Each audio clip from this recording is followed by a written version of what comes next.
Hi guys! Andito na naman ang inyong madam. At ito na nga ang ating pangalawang araw dito sa Keiki. Ito nga ang aming hotel guys. Gagawa na lang ako ng separated video para sa ating room tour. Another day, another adventure, another galaan na naman ang mangyayari today. Pero bago yan, kakain muna tayo dito sa aming paboritong restaurant na malapit lang sa hotel namin. Hindi talaga mawawala itong pansit na pampahaba ng buhay sa breakfast. Syempre itong roti tulol na sobrang sikat dito sa Malaysia. Pwedeng isasaw mo lang sa gatas at yung tinatawag nila na hadas. Marami nga silang klase ng roti. Merong roti yung chicken yung laman at meron din cheese. At itong nabili naming roti ay may itlog sa ilalim. Meron ngang KFC dyan sa tapat ng aming pinagkainan pero walang tao guys dahil halos lahat ng tao ay kumakain sa restaurant na ito. Siguro kung sa Pinas ay naku, puno talaga yung KFC. Marami din naman umu-order pero napapansin ko ay puro Food Panda at Grabs ang pumapasok dyan. Ay wala lang, naikwento ko lang, ay for the go. Pagkatapos nga namin kumain ay naglakad-lakad kami dito sa overpass nila. Na-amaze lang talaga ako sa kalsada nila guys kasi sobrang laki at ang lawak. 4 na lane dito sa may kaliwa at dito naman sa may kanan ay 4 na lane din. At dito guys, wala talaga ko nakitang nag-overtake. Kung saan lang ang linya mo, doon ka lang tatakbo. Dito talaga ako napabilib guys dahil sobrang mura ng gasolina nila. 2 ringgit lang, equivalent to 25 peso isang litro dito sa Pilipinas. Pero sa 2 ringgit na yan guys, namahalan pa sila guys. Dahil dati daw ay 1 ringgit lang talaga yung gasolina. Kaya hindi nakapagtataka na sobrang mura ng bilihin nila dito, lalong-lalo na sa bigas.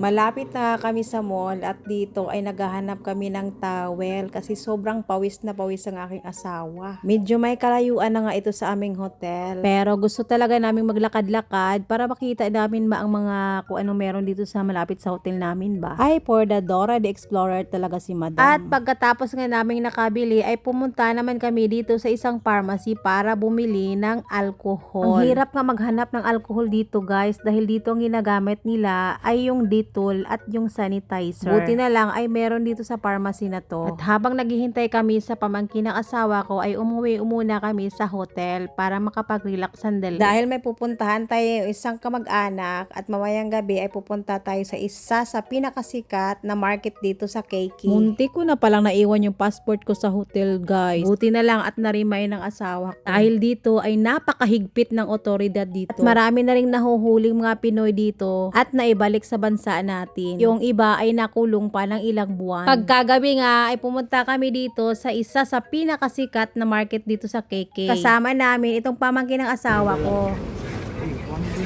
Ano yun, mga tahay?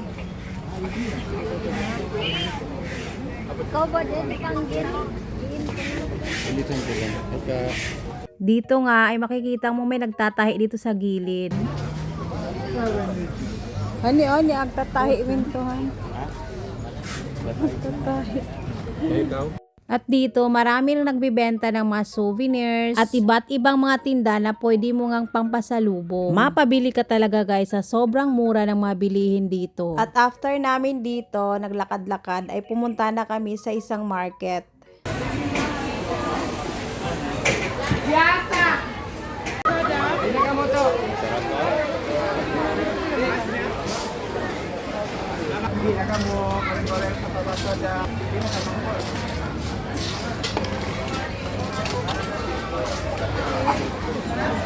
Ito guys, napakamura ng seafoods nila guys. At itong malaking pusit ay 15 ringgit lang. So 195 lang bawat kilo dito sa Pinas. Kung may makikita kayong presyo dyan, ang 1 ringgit dito sa Pinas ay 13 ang palitan. So kayo na lang magtutal kung magkano.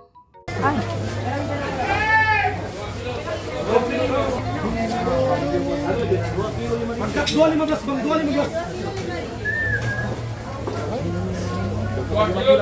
Dito talaga ako nagulat guys kasi itong pula na isda is 2 ringgit lang. So sa pira natin is equivalent to 25 peso bawat isang kilo. Yung sapsap nila is 2 ringgit din. Ito naman ay 65. Napakamahal to sa atin guys, lalo't lalo na ito ay special na isda. Yung galonggong nila is 50 ang bawat kilo. Mapasana all ka na lang talaga.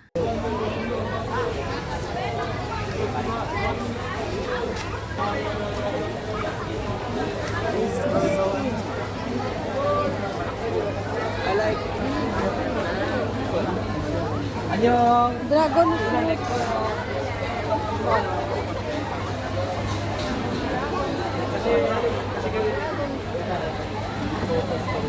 Dapat mo. Sili sayaw. Yan. Dapat slice yan na magkakilala kayo man.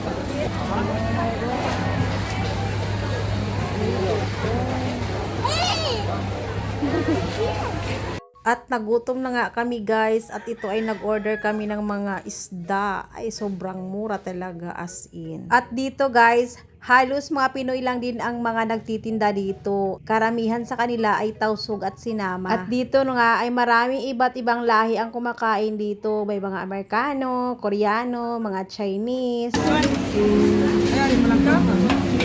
Wala, ang sarap kami. Hindi na? Pwede pa sa mukha to.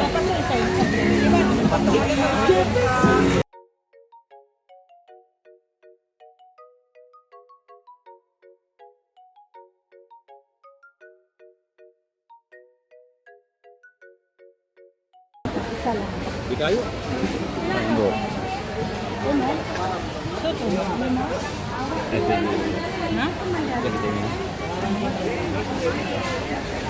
Dapat goat is so yummy. Ay, for the kainan na nga itong si Madam sa sobrang gutom niya. Kahit lagi na. Ang sarap ng sauce nila.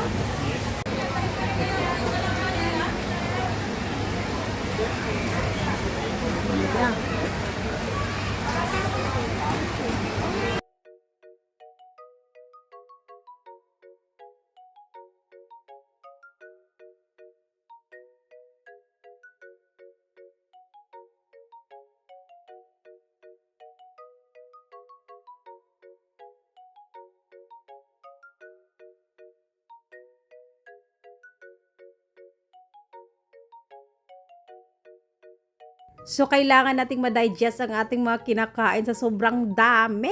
So, ayan, for the lakad na ang person. At hanggang dito na lang, guys. See you on my next vlog. Bye!